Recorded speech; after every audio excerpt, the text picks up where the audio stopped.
अस्सलामुअलैकुम वरहमतुल्लाहि ताला वबरकातुहू।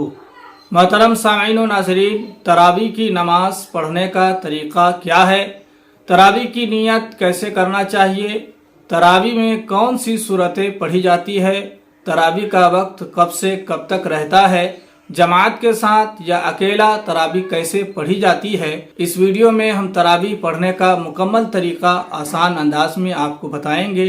आपसे गुजारिश है कि इस वीडियो को आखिर तक सुनें और इसको समझने की कोशिश करें। तरावी की नमाज मर्द औरत सब के लिए सुन्नत मुक्कदा है, बगैर किसी उज़्र शरई के छोड़ना जायज़ नहीं है। तरावी की कुल 20 रकात नमाज होती है जो 10 सलाम के साथ पढ़ी जाती है, यानी कि 2-2 रकात करके पढ़ी जाती है।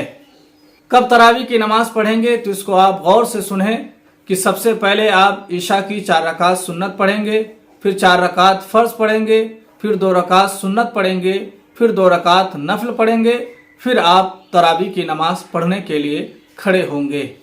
जब आप तरावी की नमाज पढ़ने के लिए खड़े होंगे तो नियत आप तरावी की कैसे करेंगे, इसको आप गौर से सुने। नियत इस तरह करेंगे कि नियत की मैंने 2 रकात नमाज सुन्नत तरावी की, सुन्नत रसूलुल्लाह की, वास्ते अल्लाह ताला के, मुंह मेरा तरफ काबा शरीफ के, अल्लाहु अकबर। ये आप जब तन्हा पढ़ेंगे तब नियत करेंगे। लेकिन अगर आप किसी हाफिज़ के पीछे या किसी इमाम के पीछे या किसी भी शख्स के पीछे अगर तरावी की नमाज अदा कर रहे हैं तो उसकी नियत इस तरह करेंगे। नियत की मैंने 2 रकात नमाज सुन्नत तरावी की, सुन्नत रसूलुल्लाह की, वास्ते अल्लाह ताला के, पीछे इस इमाम के, मुंह मेरा तरफ काबा शरीफ के, अल्लाहु अकबर। जब आप किसी हाफिज़ के पीछे या किसी इमाम के पीछे तरावी की नमाज अदा करेंगे तो नियत करने के बाद आप सना पढ़ेंगे। सना पढ़ने के बाद आप बिल्कुल खामोश हो जाएंगे और कलाम मजीद को गौर से आप सुनेंगे। लेकिन अगर आप तन्हा नमाज पढ़ते हैं तरावी की तो आप नियत के बाद सना पढ़ेंगे, सना के बाद अलहम्दु शरीफ पढ़ेंगे, अलहम्दु शरीफ पढ़ने के बाद कोई एक सूरत पढ़ेंगे।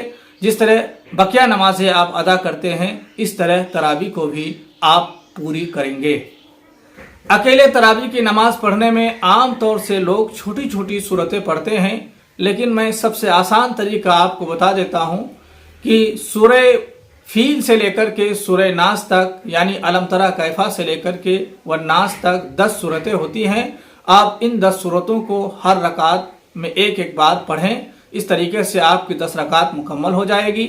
जब 10 रकात मुकम्मल हो जाए फिर उसके बाद फिर अलम तरा कैफा से लेकर वन्नास तक बाकी के 10 रकातों में पढ़ें तो इस तरीके से 20 रकात नमाज आपकी मुकम्मल हो जाएगी। यूँ तो 10-12 सूरतें हर मुसलमान को याद होनी ही चाहिए। अगर नहीं याद है तो कोशिश करनी चाहिए कि किसी तरीके से 10-12 सूरतें 5 वक्ता नमाज पढ़ने के लिए हम और आप याद कर लें।